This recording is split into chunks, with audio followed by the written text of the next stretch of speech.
चंद रोज़ के वक्फे के बाद ईरान ने पलट कर वार किया है और मशरिक़ वस्ता में एक बहुत ही अहम एयरबेस और अहम command and control centre America का उड़ा दिया है। और इसलिए उड़ाया है क्योंकि वहाँ पे होने वाली तैयारियां गैर मामूली थीं और ईरान पर हमला करने की तैयारी की जा रही थी। अमेरिका को एक बहुत ही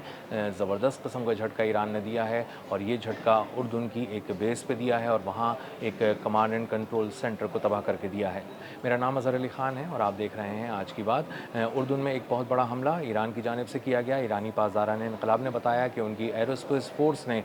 बैलिस्टिक मिसाइल के ज़रिए सेवरल बैलिस्टिक मिसाइल्स के ज़रिए वहाँ पे हमला किया और कई मिसाइल जब वहाँ दागे गए हैं तो जॉर्डन की एयरबेस पे खासी तबाही मची है और इसके बाद उसको बहुत ही गैर मामूली नुकसान से दो चार होना पड़ा है अमरीकी फ़ौज को। और वहाँ पर एक अहम तरीन जो उनकी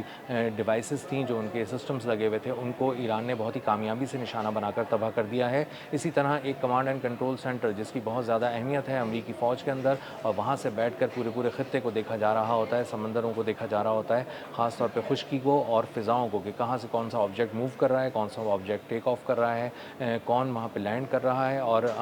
जो समंदर है वहाँ पर क्या सूरत हाल है, जो शिप्स हैं वो कैसे हैं। और वहाँ पर अगर किसी तरह का भी दुश्मन की कोई एक्टिविटी नज़र आती है तो ये कमांड एंड कंट्रोल सेंटर अपने एयर डिफेंसेस को एक्टिवेट करता है और अपनी फ़ौज को इत्तला देता है और उसके बाद उससे वक्त से पहले निमट लिया जाता है। तो दरअसल ये अमरीकी फ़ौज का दिल है, अमरीकी फ़ौज की आँख है कमांड एंड कंट्रोल सेंटर। तो इसका मतलब ये है कि अगर इस कमांड एंड कंट्रोल सेंटर पर हमला किया गया है तो अमरीका की एक और आँख बहुत ही कामयाबी से फोड़ दी गई है और अमरीका को अब बहुत ज़्यादा अहदाफ को देखने में, चुनने में, उनको सिलेक्ट करने में और उसके बाद अपने एयर डिफेंसेस को बताने में एक बहुत ज़्यादा मुश्किलात का सामना होगा। लेकिन सवाल ये पैदा होता है कि बहुत ज़्यादा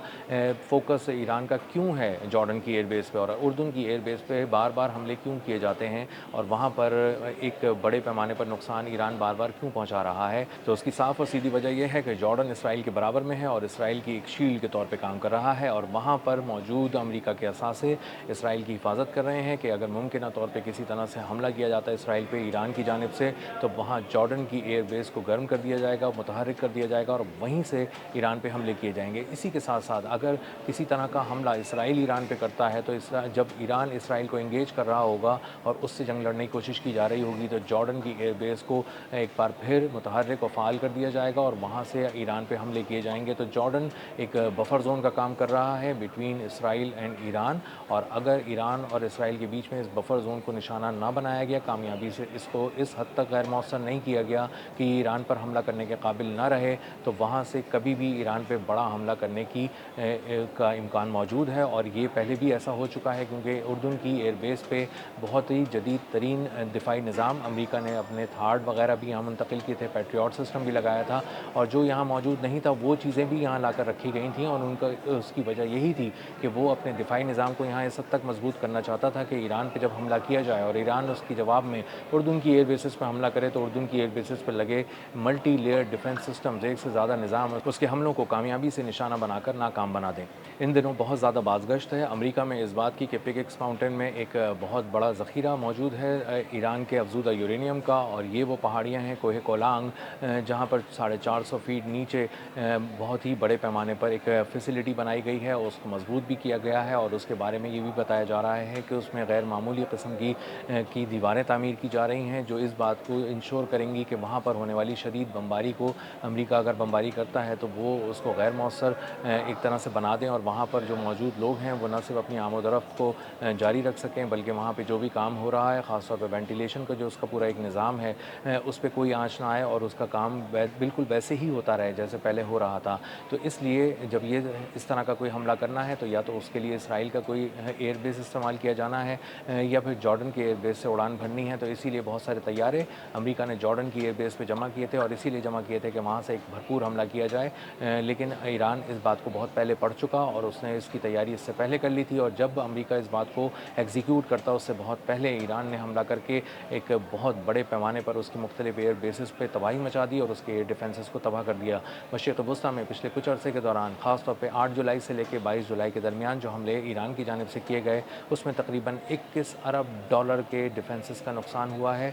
अमेरिका के और उसके मल्टी लेयर डिफेंस सिस्टम, उसके रडार्स, उसके बहुत सारे कमांड एंड कंट्रोल सेंटर्स, उसके फ्यूल टैंक्स, उसके रनवेज, उसके जो बहुत सारे तैयारे थे तकरीबन 11 तैयारे, ड्रोन्स, हेलीकॉप्टर्स, इन सबको तबाह किया गया और MQ-9 रीपर ड्रोन्स की एक पूरा फ्लीट था जिसको तबाह कर दिया गया। तकरीबन 10 के करीब MQ-9 रीपर ड्रोन्स थे और ऐसी हालत में थे कि वो बिल्कुल तैयार थे और वहाँ हमला करने के लिए बिल्कुल उनको तैयार किया जा चुका था ईरान पे। और वो सर्वेलेंस के साथ साथ हमला भी करते, मुख्तलिफ अहदाफ को चुनते और उसको निशाना बनाते। इसीलिए ईरान ने उनको उससे पहले कि वो उड़ान भरते, उनको उनके हैंगर्स में ही दबोच कर तबाह कर दिया। और उसके जो मिज़ाइल थे, खैबर शिकन मिज़ाइल, और उसके साथ साथ जो कॉम्बिनेशन बनाया ईरान की फ़ौज ने अर्श ड्रोन और खैबर शिकन मिज़ाइल्स का, उसने हैरान कर दिया है इस वक्त अमरीकी फ़ौज को। और अमरीकी फ़ौज ये परेशान होकर सोच रही है कि खैबर शिकन मिज़ाइल में कौन सी नई टेक्नोलॉजी इस्तेमाल की गई है, क्योंकि यही वो खैबर शिकन मिज़ाइल हैं जिन्होंने इस वक्त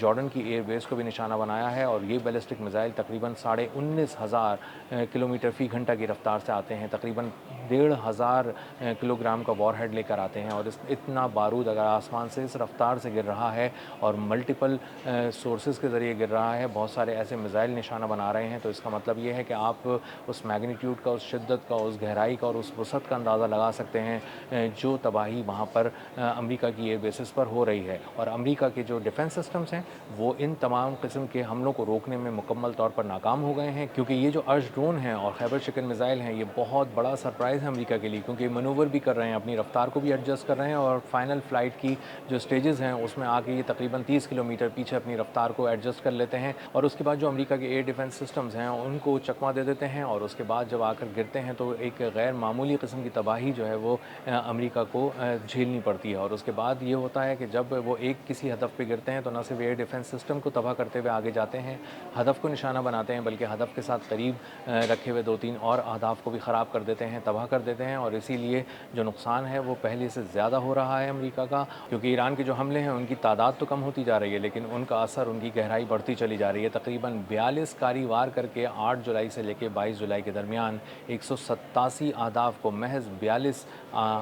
जो अटैक्स हैं उनके ज़रिए निशाना बनाकर तबाह किया गया और इससे तकरीबन 21 अरब डॉलर का नुकसान एस्टिमेट किया जा रहा है। तो अंदाज़ा ये हो रहा है कि जॉर्डन की जो एयरबेस है वो बहुत ज़्यादा अहमियत की हामिल है, बहुत ज़्यादा लाइमलाइट में आई थी। अमेरिका इस पर बहुत काम कर रहा था, इसराइल इस पर बहुत काम कर रहा था। यहाँ पे अमेरिका ने अपने F-35 और F-16 फाइटर जेट्स यहाँ पे खड़े किए थे और इसी के साथ साथ दूसरी एयरबेस का इंतखाब किया था इसराइल के अंदर और वहाँ पर भी ले जाके F-16 खड़े किए थे। और प्लान यही था कि ईरान पे जब हमला किया जाएगा तो दो तरफ से कारी-वार किया जाएगा। ईरान एक तरफ इसराइल को संभाल रहा होगा तो उसकी तवज्जो शायद जॉर्डन से हट जाएगी और जॉर्डन से जब एक बड़ा हमला किया जाएगा तो ईरान उसको रोकने में नाकाम होगा। लेकिन ईरान ने इससे बहुत पहले एक चीज़ को पढ़ लिया उसकी और उसका अंदाज़ा लगा लिया और अपने दूरअंदेशी के ज़रिए इस बात को महसूस कर लिया कि जॉर्डन की एयरबेस से वो उसी लेवल का एक हमला होना है जिस लेवल का हमला इसराइल की किसी एयरबेस से प्लान किया जा रहा है। इसीलिए जॉर्डन की एयरबेस पे हमला करके उसको बार बार इस हद तक निशाना बना कर तबाह किया गया कि अब उसमें जान नहीं रही, सकत नहीं रही और उसके